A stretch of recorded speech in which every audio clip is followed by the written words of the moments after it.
Hello and welcome to another episode of UK Media Warrior. Today we're looking at the last night Game of Thrones episode, The Broken Man, episode 7 of season 6.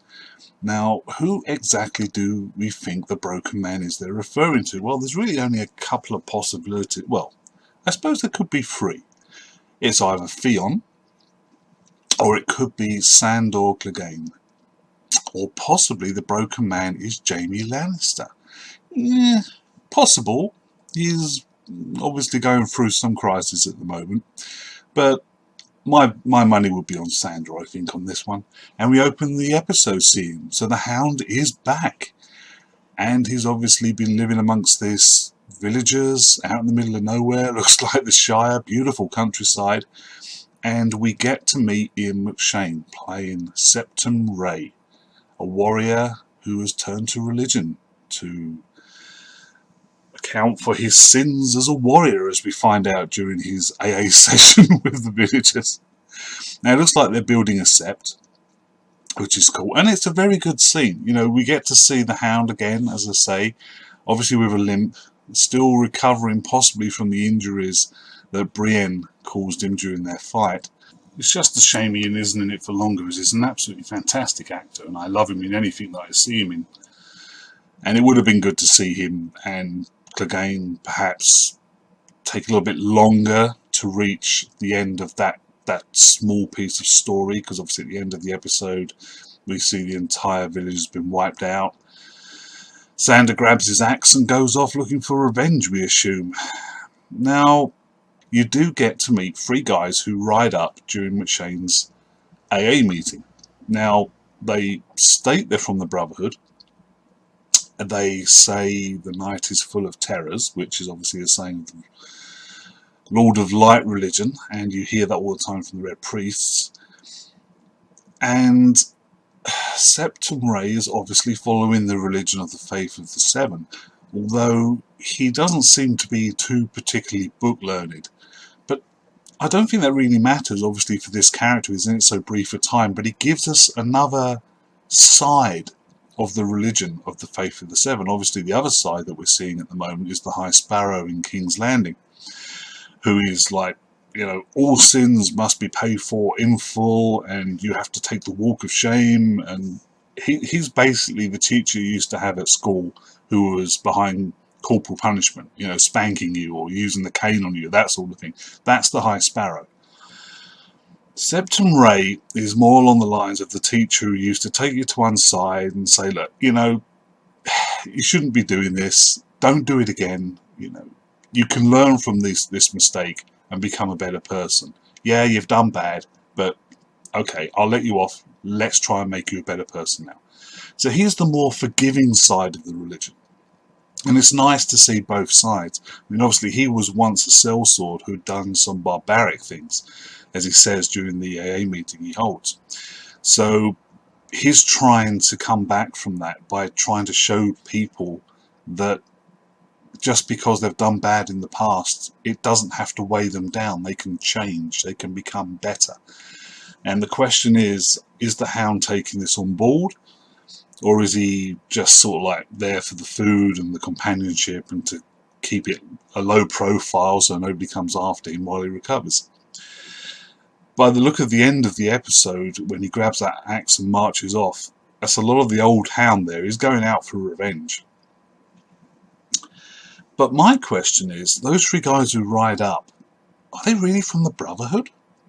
The Brotherhood without banners are basically like the Robin Hoods of Westeros. They look after the small folk, they look after the peasants and the villagers, they attack the Lannisters, they attack the Freys and the Boltons. So they're good guys. Or that's how we last saw them. But these three guys, if we're to believe how the story that we saw on TV rolls out, came back and murdered all the villagers that the Hound had been living with. Now, that doesn't sound right. I mean, Beric Dondarrion, assuming he's still in charge of the Brotherhood, wouldn't have allowed that. And even if we go take the jump that the leader of the Brotherhood is now Lady Stoneheart, the reincarnated Catelyn Stark, why would she do it? I mean, she was only out for people who wronged her. So she wouldn't wipe out a village of innocent peasants. That just doesn't work out. But we did hear last episode when the Frey brothers were telling their father Walder that the Brotherhood had been raiding their supply lines. So I'm thinking, what if it was the Freys who wiped out these villagers to make it look like the Brotherhood had done it? Those 3 guys who rode up were Frey people, Frey soldiers, sellswords working for the Freys, to cast the Brotherhood in a bad light so they couldn't get support from the villagers. It's a possibility, and it certainly makes a hell of a lot more sense than the Brotherhood turning bad, but I guess we'll have to wait and see on that. But that bookends this episode. We start off the episode with a cold opening, seeing the Hound, and then it closes with the Hound grabbing his axe and walking away. But then we head to the north, and we're back with Jon and Sansa and Davos as they do the rounds of the smaller houses trying to get some help, some allies.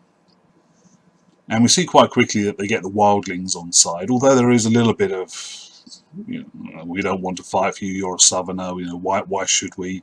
But Tormund's there to sort of like bring them on side, and it's laid out for them by Jon that, whether they fight for Jon or not, the Boltons are going to come for them. So the question is, do they side with Jon and perhaps join a bigger army and have more of a chance of survival, or do they stay on their own, and the Boltons will just roll over them? Obviously that logic works, and they quickly come on side and join Jon's army, Jon and Sansa's army, so that's good. And then they head off to House Mormont on Bear Isle, and we get to see the 10-year-old Lady Lyanna Mormont. It's a fantastic scene, and that is a young actress who is going to go places. I feel she was fantastic in this scene, and she played the character perfectly. Even at 10 years old, Lyanna Mormont seems to be a young lady who knows when to ask her counsellors for advice, and yet also knows when to state her mind. And she sticks to her opinions, and yet she's open to being swayed if the logic makes sense. And after Jon and Sansa both crap out against her with their arguments, it takes Davos to step forward and actually talk to her as if he's talking to an older leader of a house. I think probably Jon and Sansa failed a little bit because they were treating her more like a young girl, whereas Davos treated her as a woman. And so she took to him quicker and listened to what he wanted to say. And as he pointed out, the fight isn't with the squabbling houses. The fight is going to be between the living and the dead. And make no mistake, the dead are coming. Now, the northern houses are more inclined to believe that White Walkers exist, whereas the southern houses, like, for example, the Tarlys last episode, think they're just fiction. So they got the Mormonts on side, and for all that begging, they got 62 soldiers. That's a bit silly, really. 62 soldiers. It would take more than 62 soldiers to man that castle that they were in. And they must have an army. I mean, admittedly, some of the Mormonts were killed when Robb Stark died, and his army was destroyed, but they must still have an army of some sort. I mean, the Umbers survived, and they've got an army now, and yet most of them were wiped out at the Red Wedding. So why would the Mormonts only give them, I mean, I know they're a smaller house, but 62 men, just doesn't, a couple of hundred, maybe minimum, but yeah, anyway. So they got them. And then they head, next time we see them, they're at House Glover, and that's a totally different kettle of fish. They're getting nowhere with that guy. Lord Robert Glover is quite set and stayed in his way that he's used to be a bannerman of the Starks, and he owed his oath to the Starks. But where were the Starks when his castle was being raided by the Ironborn, by the Iron Isle men? Where were the Starks when his family were being held captive and his people being killed by the Ironborn? They were down fighting in the south with Robb. And who were the people who come and help them out? The Boltons. Now, a lot of people are obviously thinking of the Boltons and thinking of Ramsay, but you've got to remember that back when all this was happening, Ramsay wasn't in charge. It was Roose Bolton. And Roose was a level-headed political animal. He knew how to play the game. He wasn't mad, he wasn't psychotic, he wasn't doing weird, strange things just out of impulse. He was playing the long game. So he helped out the houses of the North to gain their loyalty and trust. Now obviously Roose is dead, Ramsay's in charge, and he's the one who just acts on instinct, so who knows what's going to happen now. But they got nowhere with the gloves, they were sent packing. So now they're left with a few hundred extra men from a few minor houses, 2,000 odd wildlings. Obviously dissension in the camp, we see a fist fight breaking out and Davos trying to break it up. And somebody says to Davos, "Who are you? Who the hell are you?" So even the soldiers they have got don't seem to know the leadership of the army they're following. But Sansa and Jon have this button of heads where Sansa's like, "We don't have enough men, we can't attack Winterfell yet." And Jon's like, "We have to attack Winterfell before the weather sets in and we end up like Stannis, stuck in the snow. We have to attack now." But the Boltons have twice as many men and they're inside Winterfell, inside the castle walls. They can easily stop Jon. So last we see is Sansa writing a letter and sending off a raven. Now, we're all assuming that that raven's going to go to Littlefinger, Peter Baelish, and the Knights of Arryn army that he's got carting around with him. Now, whether he's already started back south, or whether he's still hanging around in the hopes that Sansa will change her mind, we'll just have to wait and see. Will he ask for something from Sansa now, for aiding her, if he brings his army back up north to help them out? He probably wouldn't have done initially if she'd have sided with him when they met in Moldtown, but she sent him packing with a flea in his ear, and now she's coming back hand in hand asking for some help. So it's Littlefinger, we don't know. He might just say, "Okay, yeah, I'll come and help you, but just remember I'm doing you this favour," and then he'll ask for something on down the line. So that we'll just have to wait and see. And then we head to King's Landing, where we have the High Sparrow, Marjorie, having a nice little chat, and Sparrow berating her that she's not sharing Tommen's wedding bed, and the king needs an heir. Oh, that was an uncomfortable conversation. But once again, we're wondering, is Marjorie playing the game, or has she really come over to the Sparrow's side? She was quoting scripture by heart, so she's obviously done her research and done her homework. But is she on his side, or is she just playing everyone? The Sparrow might have let some of his cards show by trying to push her into sleeping with Tommen to get an heir.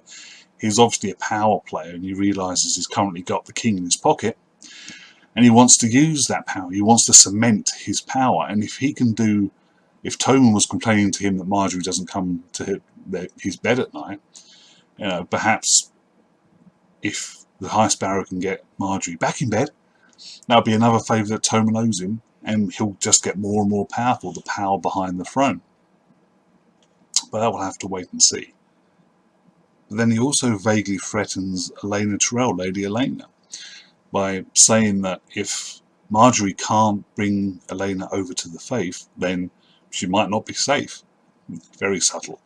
But it brings about this meeting between Marjorie and Olenna again, and Marjorie pressing this note into Olenna's hands that has a drawing of the flower of House Tyrell, their sigil, just to prove that she is actually still faithful and still loyal to her house, to her family.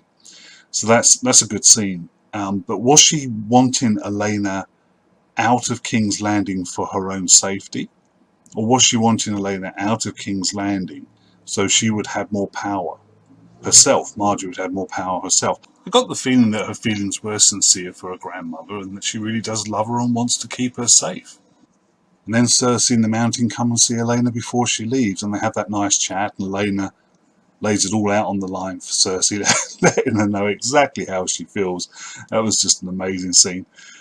But it also showed Cersei that she's now totally alone. She has no allies. For her to come to Elena Tyrell, asking her not to go, was quite a low point for Cersei, who hates the Tyrells. But now she realises that while Lady Tyrell was still in King's Landing, she was an ally that she could perhaps use. If Elena goes, then Cersei is totally on her own now. Kevin Lannister doesn't trust her, doesn't want to work with her. Jaime's gone to lead the army. The Tyrells, or at least Elena Tyrell, has left, which leaves Mace Tyrell, but he's useless. So all that Cersei now has is the Mountain on her side, and what little control she may still have over Tommen, but that's pretty much non-existent now. Then with the end of that scene, we head over to see where Theon and Yara are hanging out in Volantis, doing a bit of partying, a bit of drinking, a bit of whoring. A nice scene between them. Obviously Yara laying it on the line that unless Theon snaps out of this funk that he's in, he's of no use to her whatsoever, so why doesn't he just go off and slit his wrists and put an end to it? But if the real Theon can come back, she needs him. She needs him at her side. But now we know where Yara and Theon are heading, and as I postulated a couple of reviews ago, they're heading to Daenerys. They're going to throw in with her and hope that Dany will take their side, keep them safe, and become their ally. Will Dany take them on easily? I tend to think she will. I mean, Dany's not stupid. She's a smart cookie, and she knows if she can get allies who are actually over on Westeros, who know Westeros, then, bring them on side. That's why she depended on Tyrion for so much. And Sir Barristan when he was around. But equally, her weak point is that she doesn't have any naval experience, and she has no one in her employ who does have naval experience. So getting Theon and Yara on her staff is a big plus. And even if Euron does turn up with his ships, he's a nutter. He's not as bad as Ramsay, but I think she would feel more comfortable siding with Yara and Theon than she would siding with Euron. So I really do think that if he does show up at Meereen before she heads off to Westeros, she'll take his ships and then either roast him with the dragons or give him to Yara and Theon to deal with. In Braavos, obviously we find Arya, who seems quite happy and quite confident, and she buys passage with 2 big bags of money on a ship heading to Westeros. Then she decides to go and admire the view on the bridge out in the public where anyone can see her, including the assassins, and gets merrily stabbed by the waif, who comes upon her disguised as an old woman. Now this has got to be one of the weakest scenes for Arya in the entire series. Firstly, why would she be wandering the streets of Braavos knowing, she's got to know, that Jaqen H'ghar and the Faceless Men are going to be looking for her? She's betrayed them, she's walked out on them, she knows they're going to be looking for her, and she knows that they can disguise themselves as anyone.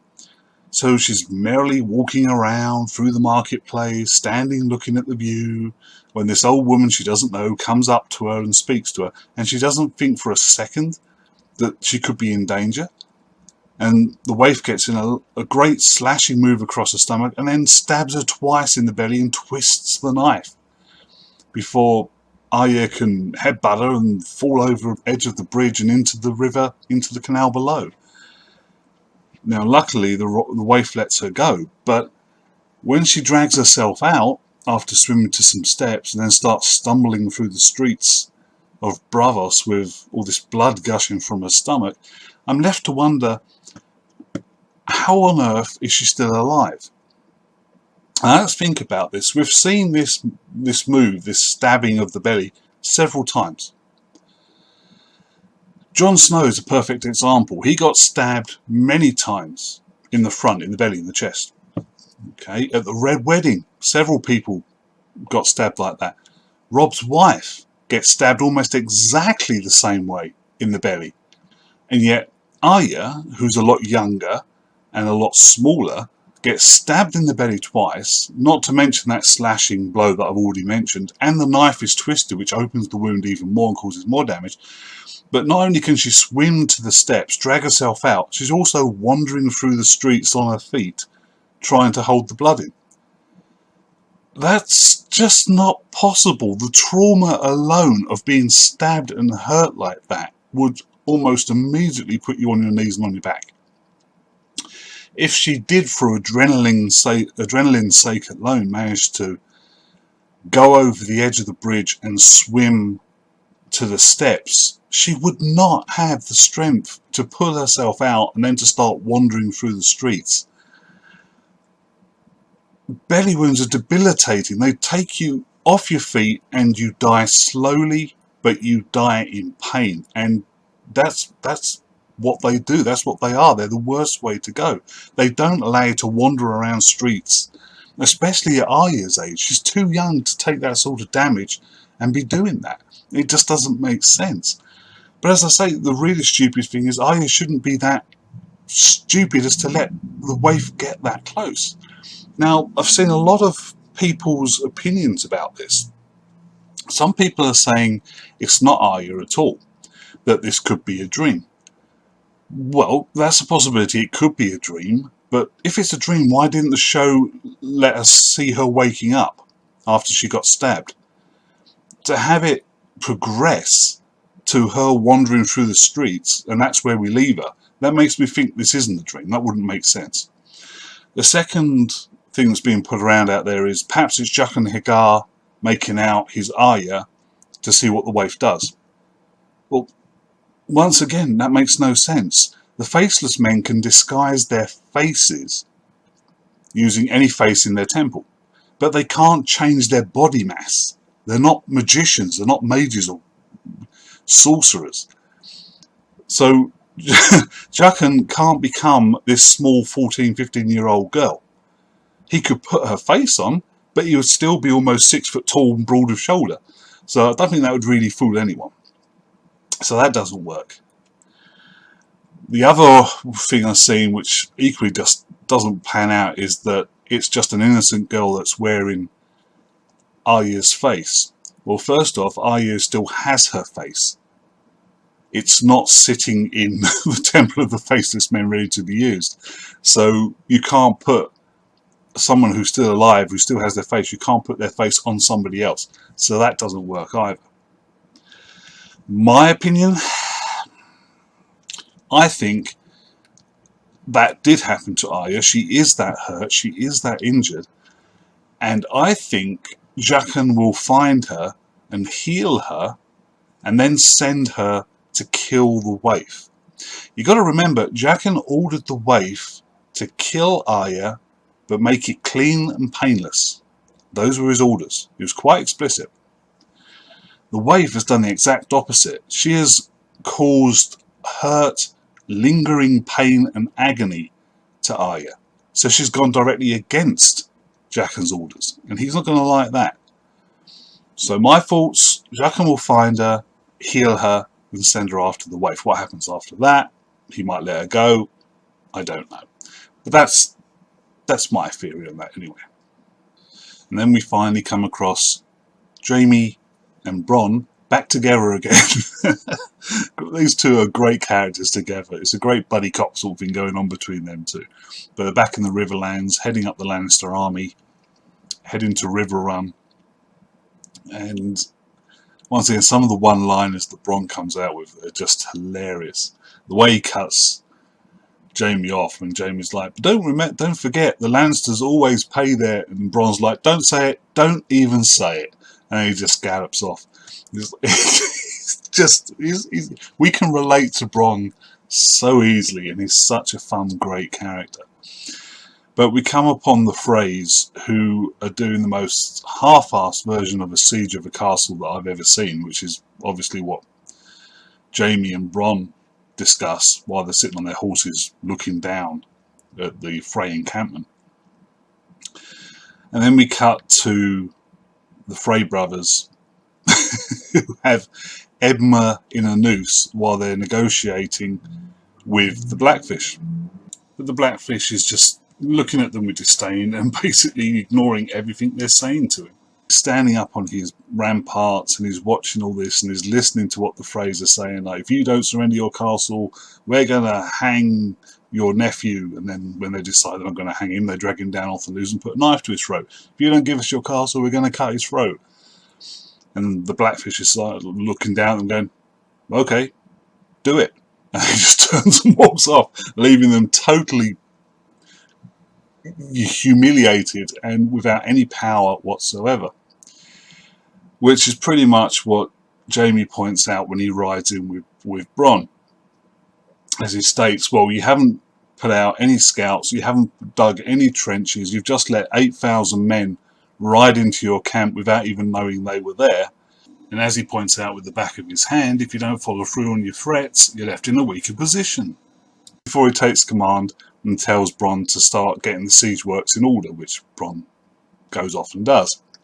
Jaime arranges to have a chat with the Blackfish and goes on to the drawbridge as it lowers and Brynden Tully walks out. But the difference in age and the difference in experience is very quickly brought to bear. Jaime, for all of his experience as a fighter, as a warrior, has never really been put in charge of an army. He's been in the Kingsguard, but he was the commander of the Kingsguard, which constituted 7 men. And all he had to do was look after the king and his family, and that's about it. Tywin, his dad, he led armies, but Jaime never has. So, although he looks pretty good in his armour, the Lannister armour that his father used to wear, he just doesn't have the experience. So then he's standing there chatting to Brynden Tully, who has led armies mostly all of his life, and he's a fine battlefield commander. And Brynden doesn't miss an opportunity to slight Jaime by calling him Kinslayer over and over again, sort of like belittling Jaime Lannister. And he points out to Jaime, well, I've got enough food in my castle to last 2 years. Have you got 2 years to lay siege to me, Lannister? I don't think so. So you just go away. You know, I'm going to sit here. If you want to lay siege to me, fine. We're fine inside here. Thank you very much. You just toodle along. And basically just turns around and heads back into his castle and tells Jaime that he's not impressed with what he's seen.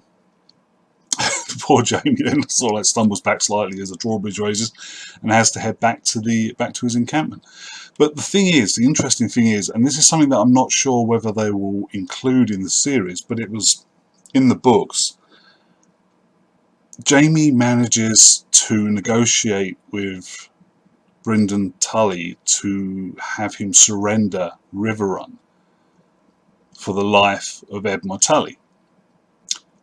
But Brynden escapes. So Jaime gets the castle, Edmure lives, but the Blackfish escapes again, which really pisses off Jaime, obviously.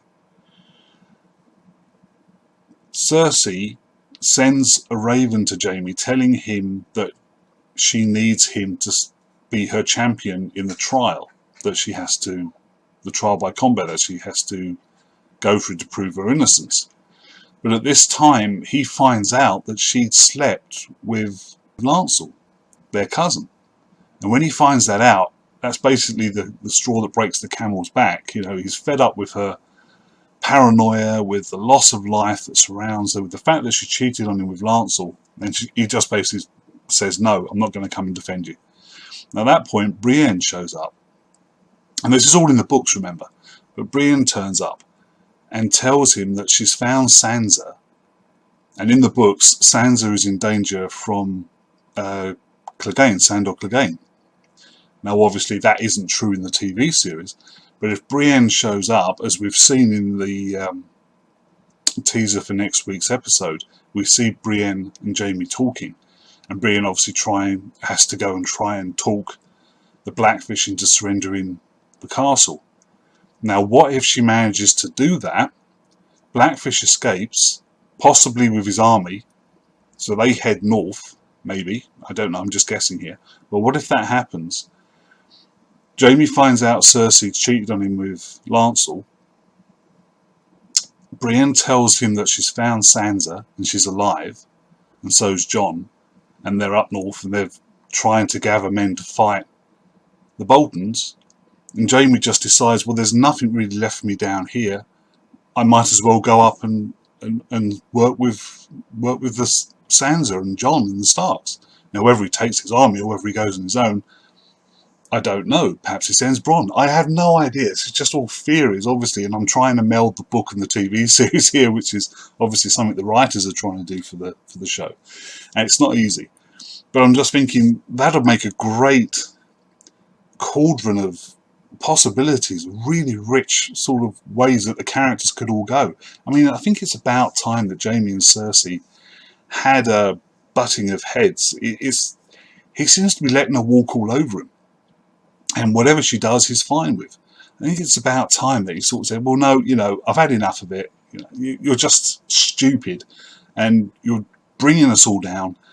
I'm just going to go and do what I need to do. And I think that would be the turning point, from the final turning point, to bring his character to the light side, to the good. Because he was bad, obviously. And then, since then, his character has been on this journey which has made us more sympathetic towards him. So we just need one more push, just to push him into the good camp with Jon and Sansa. And that might be it when he finds out that Cersei cheated on him with their cousin. So we'll just have to wait and see. But that's what I'm personally hoping for. But that's about it. So once again, thank you very much for watching this review. I hope you enjoyed it. I hope it was at least somewhat entertaining for you. Please watch next week when we'll be reviewing episode 8. I've only got 3 more episodes to go, but these last 3 have got to be a little bit more exciting, a little bit more action-packed, I would have thought. Now we're heading into the final couple of episodes. So I'll see you then. You guys take care. And if you enjoyed this, please share it on your Facebook and subscribe to my channel on YouTube. And I will see you next week. See you later. Bye.